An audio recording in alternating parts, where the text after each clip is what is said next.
फवाद साहब, artificial I fix नहीं होती। वो उसको आप साफ़ भी कर सकते हैं, उसको उतार भी सकते हैं, लगा भी सकते हैं, मुस्तकिल फ़िक्स नहीं होती। अलबत्ता उसके अंदर जो हम सफाई करके इम्प्लांट रखते हैं आँख के अंदर बेस बनाने के लिए, वो फ़िक्स होता है। वो एक दफ़ा डलता है, वो हमेशा रहता है आँख के अंदर, वो उसका हिस्सा बन जाता है आँख का, और वो हमें बेस प्रोवाइड करता है जिसके ऊपर हम आर्टिफिशियल आई लगाते हैं, जिससे आर्टिफिशियल आई उसकी मूवमेंट से मूव कर सकती है और दिखने में भी वो दूसरी आँख के मैच करती है, मूवमेंट उसमें अच्छी होती है।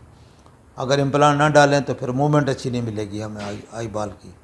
तो आर्टिफिशियल आई फिर उस ऊपर जो हम ये फिक्स करते हैं अंदर जो सक्लेर बाल रखते हैं वो फिक्स हो जाता है।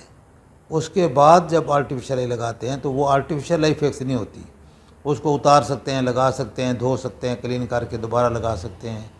और अगर ज़्यादा कभी ख़राब हो जाती है, कई महीनों बाद, साल बाद, 2 साल बाद, आम तौर पर कई की साल चल जाती हैं, लेकिन अगर वो ख़राब हो जाती है तो उसको आप नई भी चेंज कर सकते हैं, उसको रिप्लेस कर सकते हैं।